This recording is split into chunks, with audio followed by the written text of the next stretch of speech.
porque desde o primeiro momento que nós fomos convidados para estar aqui com vocês, desde o primeiro momento mesmo que nós recebemos este convite, Deus colocou esse salmo no meu coração. E eu pensei assim, vamos partilhar esse salmo. Vamos partilhar esse salmo. Mas eu sabia que Deus tinha uma mensagem específica com esse salmo para essa comunidade, para essa diocese. Até o momento eu não havia discernido isso ainda. Mas aqui neste momento de oração, o Senhor falou claramente ao meu coração. Falou claramente ao meu coração e eu queria partilhar isso com vocês. Pois o salmista vai dizer assim: feliz o homem e a mulher que não procede conforme o conselho dos ímpios, não trilha o caminho dos pecadores, nem se assenta entre os escarnecedores. Feliz aquele que se compraz no serviço do Senhor e medita a sua lei, dia e noite. Ele é como a árvore plantada nas margens das águas correntes, dá fruto na época própria. Juntos. Sua tudo que empreende prospera. Me faz recordar a experiência que teve Santo Antão, né? Antão, vocês sabem que a maioria da experiência agrícola que nós temos teve origem no Egito. Antão morava com a sua família próximo ao rio Nilo, e era muito comum na época de vantagens das águas, das grandes chuvas, que o rio transbordasse, e no seu transbordar ele tinha capacidade de penetrar em todas as terras que o circundavam, e quando então as águas começavam a voltar ao seu leito normal do rio, as famílias corriam para lá, para a margem daquele rio, das suas terras, e começavam a plantar. Por quê? Porque era uma época de abundância, a terra estava profundamente irrigada pelas águas que transbordaram a margem do rio. E assim a família de Santo Antão, ele, seu pai, os seus familiares, fizeram essa experiência, faziam essa experiência de ir lá lançar a semente e, por consequência, abundantemente eles colhiam os frutos da terra. Tanto que a família de Santo Antão era uma família que se tornou com o tempo de classe média alta, de grandes posses, possuíam terras, rebanhos, porque plantavam justamente à margem das águas correntes. E ali, tudo que plantava, como diz o salmista, dava. Era árvore frondosa, né? Bonita de se ver, diz lá no interior, né? É bonito de se ver aquela árvore, aquele pé de fruto, de manga, de laranja, isso e aquilo. E diz o salmista: sua folhagem não murchará jamais. E aqui, irmão, irmã, eu queria profetizar sobre a tua vida. Não por mim, pela minha força, pelo meu querer, não. Mas pela força da palavra de Deus. Pela graça do Espírito Santo. Eu queria profetizar sobre a tua casa, sobre o teu grupo de oração, sobre as pessoas ministeriadas, as quais Deus confiou a você. Eu queria profetizar sobre essa diocese, sobre o teu ministério, irmão. Queria dizer o seguinte: se você se permanecer à margem deste rio de água viva, que brota lá do trono de Deus, como diz o livro do Apocalipse, e tudo que esta água toca tem vida e vida em abundância. Se você permanecer ligado a esta água que emana do coração de Jesus aberto na cruz, tenha certeza, tenha convicção, e eu quero profetizar isso na tua vida, no teu grupo de oração, na tua casa, na tua família, no teu casamento, na tua juventude, na tua área profissional, na tua área financeira, meu irmão. Tudo que você empreender vai prosperar. Amém? Amém. Tudo que você empreender vai prosperar. Amém? Amém. Assuma isso na sua vida, meu irmão, minha irmã. Não há medo para mim, não há medo para você, não há barreira para mim, não há barreira para você. Sabe por quê? Porque nós confiamos no Senhor. É dele que nós esperamos. É dele que nós esperamos. Por isso nós nos assentamos à margem do rio que brota do coração dele, para que a nossa caminhada, para que a nossa intenção de fé, para que no nosso ministério, para que no nosso grupo de oração, para que as nossas reuniões de oração, para que no nosso núcleo de serviço, para que no nosso grupo de perseverança não murche jamais. Pelo contrário, prospere cada dia mais. Vá para frente cada dia mais, e assim também vá a tua vida financeira, vá a tua vida moral, vá a tua vida familiar, vá a tua vida sentimental, vá o seu ministério, vá tudo que você tocar, irmão, como o próprio Deus disse a Josué, tudo, Josué, que eu te falar, guarda no teu coração, e não te desvie dela nem para a direita nem para a esquerda. Josué, onde você colocar os teus pés, haverá prosperidade, porque eu estou contigo, diz o Senhor. Ele está comigo, Ele está com você, irmão. Eu queria que você tomasse posse disso na sua vida. Tudo que você tocar vai prosperar. Amém? Eu sou testemunha disso, irmão. Eu sou testemunha disso. E nós vamos ter bastante tempo para partilhar a nossa vida, como o irmão aqui disse, né? Nós somos testemunhas disso. E agora eu entendo por que o Senhor diz esse salmo logo no início. Confesso a vocês que nem ia falar sobre ele. Eu acho que não é nem necessário. Depois de uma oração tão maravilhosa dessa, né? Eu pensei assim, acho que não convém falar. E o Senhor disse no meu coração, profetiza sobre eles, que eles serão prósperos. Amém? Amém. Diga assim comigo, eu tomo posse, Senhor. Da graça hoje. Derramado na minha vida. Eu tomo posse, Senhor. Da graça hoje. Derramado na minha casa. Na minha família. No meu ministério. No meu grupo de oração. Amém. Como disse, vamos acabar o sonão. Valdeci.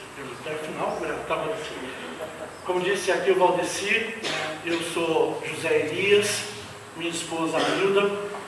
Somos casados há 20 anos. Temos uma filha de 19 anos, que é do Ministério Jovem, né, que está adentrando, começando a cantar, que é do Ministério de Música. Minha esposa também é do Ministério de Música. Estamos na Renovação Carismática há 30 anos. Fui coordenador de grupo de oração 6 anos, fui coordenador do ministério 5 anos, fui coordenador diocesano, tudo isso para a glória de Deus, não para a minha.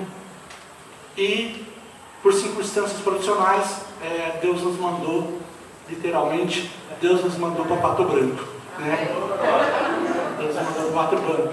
Graças a Deus, porque é Ele que quer, porque nós queríamos ir para outro lugar, e Deus falou assim, não, você vai para Pato Branco, né? Nós estamos vivendo a história de Jonas, né? Vai que o peixe engole a gente, mas por enquanto, né? Estamos tentando fazer a vontade de Deus. E como disse o Valdeci, nós estamos aqui para aprender junto. Se tem alguém aqui que precisa aprender, sou eu, minha esposa, nós precisamos aprender. E quando estudarmos o tema que aqui vamos partilhar com vocês, nós muito aprendemos. E tenho certeza que neste dia, Deus vai ensinar a mim, vai ensinar a você. Estamos aqui para aprender juntos, para crescer junto. Por isso é muito importante, meu querido irmão, irmã, que você permaneça com o teu coração aberto, atento àquilo, à mensagem o qual o Senhor quer colocar no nosso coração. Né? Neste primeiro tema que nós vamos ter dessa formação, para nós, para o nosso grupo de oração, porque nós, eu e você, vamos ser desdobradores dessa mensagem depois do nosso grupo de oração. Nós vamos ser testemunhas lá no nosso grupo de oração sobre isso que Deus quer falar conosco neste dia. Né? Por isso é muito importante que nós acolhamos isso que foi discernido com muita oração, foi discernido com muita abstinência, com muita renúncia, com muito sacrifício. Deus falou ao coração da Comissão Nacional e por consequência hoje transmitido a nós, para que possamos viver uma unidade, para que possamos viver uma coerência, para que possamos viver um só pensamento no nosso grupo de oração, nas dioceses, nas coordenações diocesanas, estaduais, né? Partindo lá do coração do discernimento da Comissão Nacional da Renovação Carismática Católica. Isso muito tem nos ajudado, muito tem curado alguns defeitos nossos, né? E tem nos feito fortalecidos. Então, irmãos, como eu dizia para vocês, nós vamos tratar nessa formação sobre um desejo grandioso de Deus que Ele colocou no coração da Comissão Nacional para que se espalhasse por toda a renovação do Brasil. Para que todos os grupos de orações, para que todos os ministérios, para que todas as coordenações, para que todos os líderes da renovação tivessem plena convicção disso. Que nós todos temos um grande milagre a acontecer no nosso grupo de oração. O primeiro e grande milagre que deve acontecer comigo, que deve acontecer com você, é justamente aquele pedido que Jesus fez ao Pai. O qual? Que todos sejam. Que todos sejam. Essa é a grande fonte, essa é a grande fonte de milagres que nós temos que realizar no nosso grupo de oração, no nosso ministério, na nossa casa, na nossa família. Que todos sejam um. Isso brotou lá, Deus colocou lá na Comissão Nacional essa inspiração. E em cima disso foi rezado. Em cima disso foi preparado, foi profetizado, foi discernido pelo poder da palavra, foi discernido pelo discernimento de sacerdotes e membros que ali estavam de discernimento da Comissão Nacional.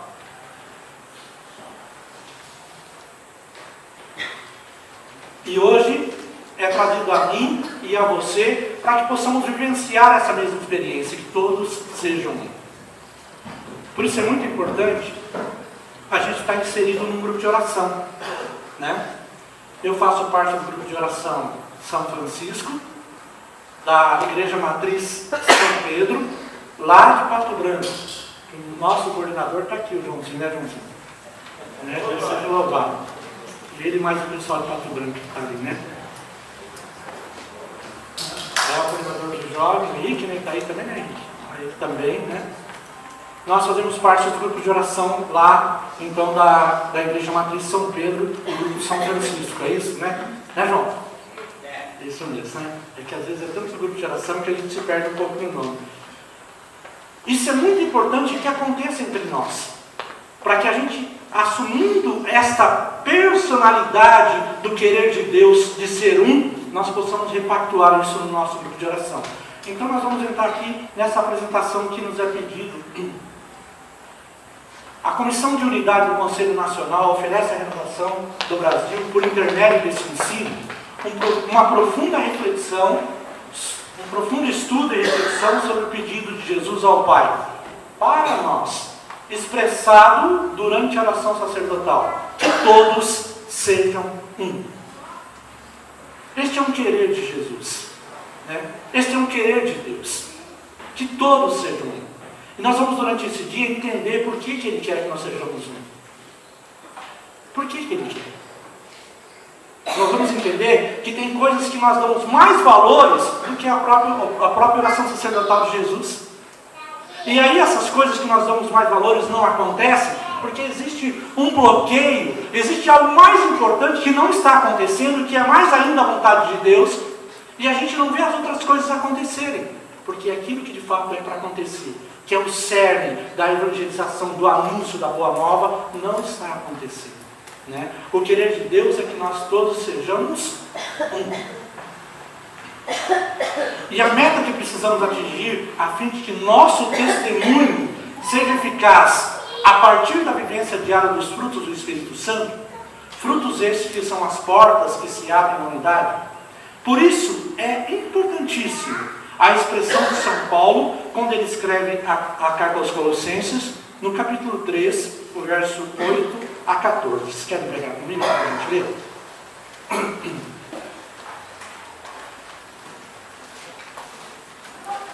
Lá em Colossenses 3,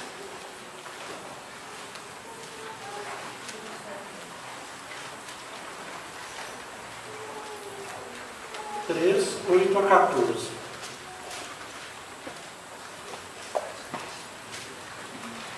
Na página 1506 da edição Ave Maria. Eu sei que tecnicamente alguém critica a gente por falar a página, mas não reparem não, tá? Eu vou falar a página. Fala, puxa, o formador ficou falando da página.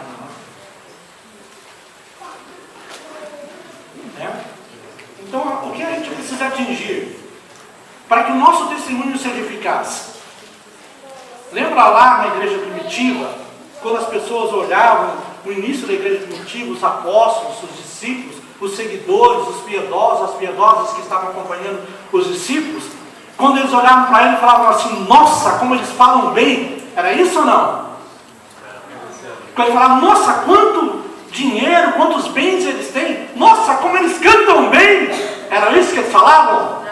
Eles falavam, nossa, como é bonito, eles têm data show, eles têm retroprojetor, eles têm um violão, olha que esse violão que eu sou magnífico, né, irmão? Deus seja louvado, você canta muito bem, Deus seja louvado, para a glória dele, né?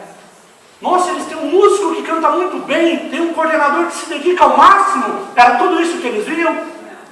O que eles viam? Vejam como eles... Ah, meu pai, como que era? Vejam como eles se amam. E daí vai um santo dizer, e um escritor também, parafraseando esse santo, diz assim, as palavras movem e comovem, até faz chorar. Nós costumamos dizer assim, confirma arrepiado, né, irmão? Chega, me arrepiou a coluna. Essa eu nunca vi, mas tem gente que confirma assim. Chega, me arrepiou a coluna, né? E vai esse escritor dizer assim, mas os exemplos, o testemunho, arrastam e destroem. Por isso, quando eles olhavam para os discípulos, os apóstolos, os seguidores de Jesus, as pessoas piedosas, as mulheres que acompanhavam aquela obra, diziam assim, vejam como eles se amam. O nosso testemunho, para ser eficaz, irmão, para acontecer na vida do outro, passa pelo processo que nós vamos partilhar aqui durante esse dia, né? Que é aí o Colossenses 3, 8 a 14. E veja bem você, irmão, irmã. Bem que o fulano poderia estar aqui para estar ouvindo isso. Mas, cara, se a fulana estivesse aqui, ia ser supimpa, né? Ia ser demais se ouvisse isso. Mas olha como que Deus é bom. O que ele fez? Trouxe eu. Não é verdade? Ele trouxe a mim. Ele trouxe eu. Porque é para mim essa mensagem. É para mim essa mensagem. Foi a mim que ele trouxe, né? E vai dizer São Paulo lá na carta aos Colossenses, capítulo 3, no verso 8 a 14. Perdão, Colossenses, né? 3. Agora, pois, deixar de lado todas essas coisas, ira,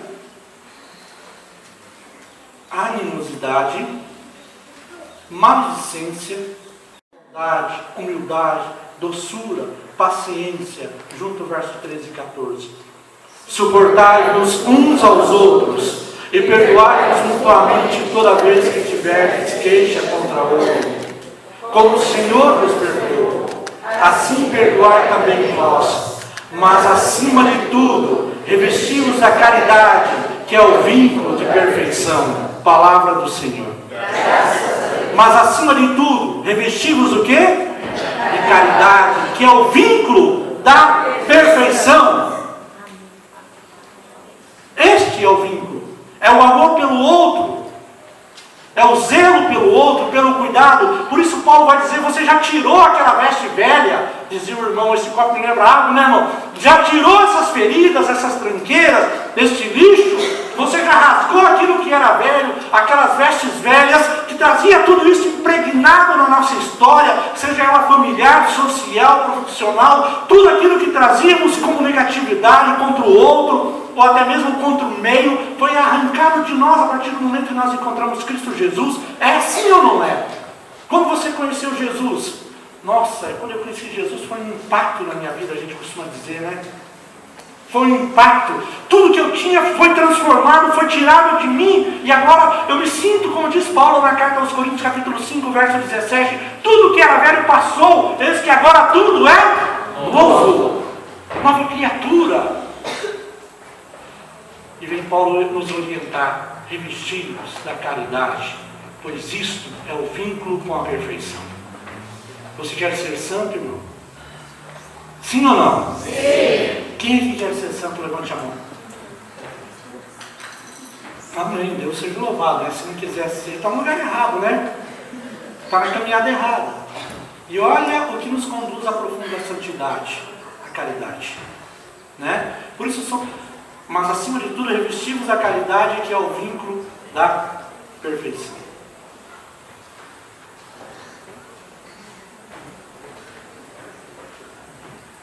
Vocês sabem, já ouviram falar aquele negócio que põe no ouvido, assim, quando você está apresentando o programa lá, aquele negócio, como que é o nome? Hã? Ponto, isso. Olha o meu ponto aqui, ó. Vocês vão ver que ela fica puxando minha orelha, tá, gente? Aí eu tenho que praticar com ela a caridade. Olha que coisa mais boa, onde começa, né? O busco da perfeição, né? Caminha amada. Então vamos lá. Por que eu devo buscar a unidade? Por que eu devo buscar? Isso é muito sério para nós, irmãos.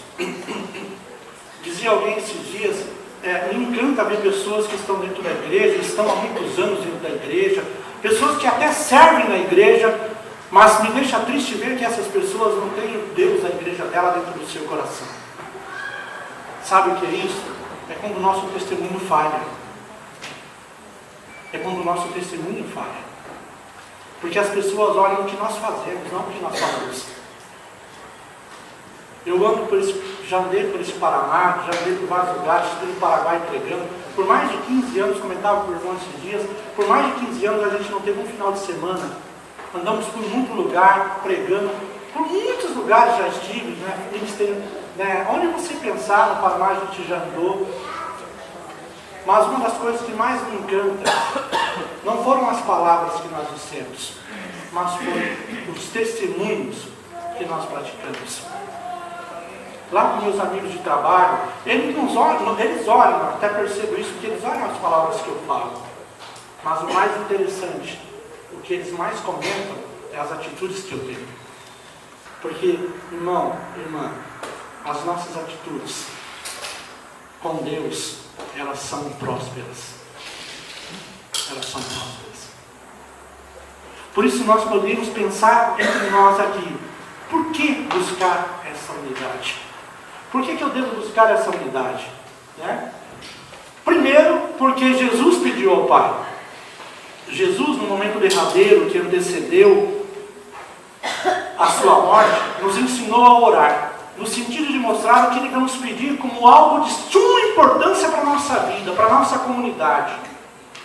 Jesus vai nos ensinar a rezar, pedindo para nós algo que é extremamente de sumo bem, mais valioso que o ouro, mais necessário do que inúmeras coisas que nós colocamos um valor grandioso, né? Momentos antes de entregar a sua vida, Jesus poderia ter escolhido pedir ao Pai muitas graças para nós. Poderia ou não? Jesus poderia ter pedido assim, ó, um corpo sem doença, né? Não teria que ter ficado no hospital até ontem, né? Uma vida sem problemas, glória, né, irmão? Mas já pensou? Uma vida sem dificuldade nenhuma, né? A conta bancária cheia, né? O carrão do ano, tudo que coloca a mão, né? Dinheiro, dons extraordinários e muitas outras coisas. Ele poderia ter pedido isso, sim ou não? Sim. Mas olha, a sua escolha foi baseada em sabedoria infinita, ou seja, nos indica o céu. A sua escolha é uma placa indicativa que fala o lugar para caminhar é aqui. O resto é apenas ações que vão agregar a nós pequenas fagulhas de felicidade, enquanto que ele nos indica o caminho da felicidade eterna. Sem limites essa felicidade. Então, na sua sabedoria infinita, ele escolhe para nós, pois ele sabia qual a melhor coisa que poderia pedir ao Pai para nós. O que foi que ele nos pediu? A unidade. O que ele pediu ao Pai para nós? A unidade. Vamos pegar lá o Evangelho de São João, então, que é a palavra-chave para essa nossa formação, para esse nosso momento. João 17, 20 a 23. João 17, 20 a 23. Uma expressão muito bem conhecida por vocês, acredito que você já meditou várias vezes essa palavra.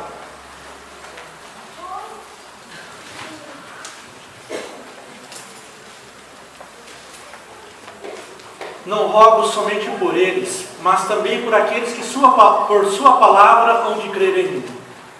Para que todos sejam um. Vamos ler o verso 21 juntos? Para que todos sejam um, assim como tu, Pai, estás em mim e eu em ti, para que também eles sejam em nós e o mundo tenha enviado. Dei-lhes a glória que me destes, para que sejam um como nós somos um. Eu neles e tu em mim, para que sejam perfeitos na unidade e o mundo reconheça que me enviastes e os amastes, como amastes. Parece até que Jesus coloca um condicional na sua manifestação. Olha, Pai, para que o mundo saiba que você me enviou, a partir da unidade deles e as outras pessoas, o mundo vai reconhecer que tu me enviou. Porque eu vou estar neles, assim como tu, Pai, está em mim. E esta unidade que vamos vivenciar, será tamanho o testemunho dessa unidade que convencerá outros a aderirem a essa unidade. Trarão outros para o processo, para a vivência da unidade. O nosso testemunho será convicto a partir da unidade. Porque foi Jesus que solicitou ao Pai para que nós fôssemos revestidos dessa graça abundante de transformação, dessa graça abundante de perfeição que nós obtemos através da unidade. Só o que é perfeito sabe escolher o que é perfeito. Ou seja, Jesus, que é perfeito, soube escolher o que é perfeito para os seus amados. Por isso Jesus orou ao Pai que todos sejam um. Essa oração de Jesus é eficaz, porque quando ele ora ao Pai, o Pai o quê? Atende. Quando Jesus ora ao Pai, o Pai? Atende. Então o Pai atendeu o que Jesus pediu. Eu vou ser um deles, assim como eu, filho, e você somos um. E a partir dessa unidade, o testemunho deles será tão eficaz que outros se sentirão atraídos por essa unidade. Como disse lá no início, nos Atos dos Apóstolos, a igreja primitiva, o início da igreja. Vejam como eles se amam. Vejam como eles se amam. Por isso, é para nós fundamental entender e prosseguir no crescimento da unidade. Pois apesar de termos realizado vários retiros, eu, você, nós, quantos retiros você já fez? Nem ideia, né, irmão? Nem eu, nem assim, nem pé, né? Nem eu. Quantos retiros nós já fizemos? Já tocamos, irmão, em retiro, já pregamos em retiro. Quantos retiros já ajudamos na cozinha? Quantos retiros já ajudamos nisso, naquilo, formação, né, igreja? Quantas coisas fizemos? Apesar de termos feito tantos retiros, né? E já acumularmos uma experiência legal, bacana, profunda, né? E já sabemos como tantas coisas devem ser feitas, às vezes até mesmo profissional, né? Ah, chego lá, faço isso, faço aquilo. Você vai pregar no grupo de oração hoje, irmão? Eu vou. O que você vai pregar sobre o quê? Não, vou deixar que o Espírito Santo faça na hora, ele vai dar um jeitinho, né? Ele vai dar um jeitinho, o Espírito Santo vai realizar. Então eu já estou ficando um profissional capacitado, eu chego lá, as coisas já acontecem, meu diploma já está legal, batido, autenticado pelo MEC, né? Eu não me preparo mais. É tão importante se preparar para uma pregação, para uma formação, até mesmo numa reunião de oração, ou um momento com o servo, salvo caso esporádico, onde Deus vai inspirar no momento. Mas quando eu sou chamado com antecedência, eu devo me preparar. Eu fui pregar no Mato Grosso e no Paraguai sobre o Ministério de Música, sobre a vida do músico. E acontece que eu preparei muito, né? Me preparei para isso, fiz várias anotações, né? Porque era para servos. E no caminho, passando lá pelo Mato Grosso, eu acabei perdendo o meu escrito, né? E quando eu cheguei lá no dia, com um rapaz de uma farmácia me acolheu, eu posei na casa dele, eu peguei minha Bíblia para rezar, para olhar mais algumas coisas. Quando eu vi que eu havia perdido o meu escrito, me bateu um desespero tremendo, né? Porque e agora? Aí eu comecei não a arrepiar a espinha, mas suar a espinha, sabe? Descer aquele suor assim. E fiquei pensando assim, o que eu vou fazer agora, né?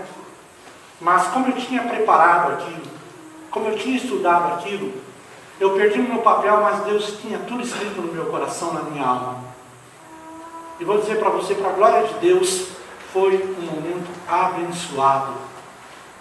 Abençoado. Deus realizou maravilhas naquela comunidade. Porém, irmão, irmã, a gente se prepara antes, né? A gente, apesar de saber de tudo, tantas coisas, tem bastante experiência, e já sabemos como tantas coisas devem ser feitas, não podemos aí buscar o poder. Ah, então eu já tenho isso, eu já sou o cara, né? Eu sou, como que é o Robocop, não, como que é aqui? O Homem de Ferro, né?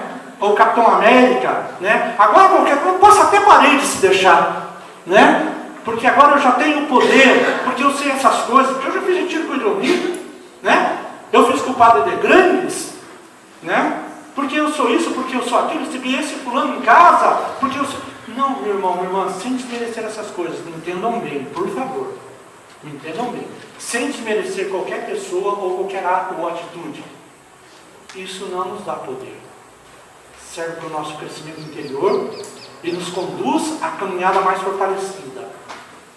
Temos que buscar o poder na fonte que vem na oração feita por Jesus. É ali que eu devo buscar poder, é na unidade. É ali que emana o poder que faz acontecer milagres. Milagres. Tem acontecido um milagre no teu grupo de oração? Sim ou não? Sim. Tem? Glória a Deus. Deus seja louvado. E poderá acontecer muito mais ainda. Deus seja louvado por isso. Ainda que tenhamos dificuldades e problemas neste mundo, podemos permanecer unidos. Pois Jesus faz esta oração por mim e por você. E se você, se nós como liderança, irmãos, cremos na oração que Jesus fez, por mais dificuldade que tivermos na unidade, podemos ser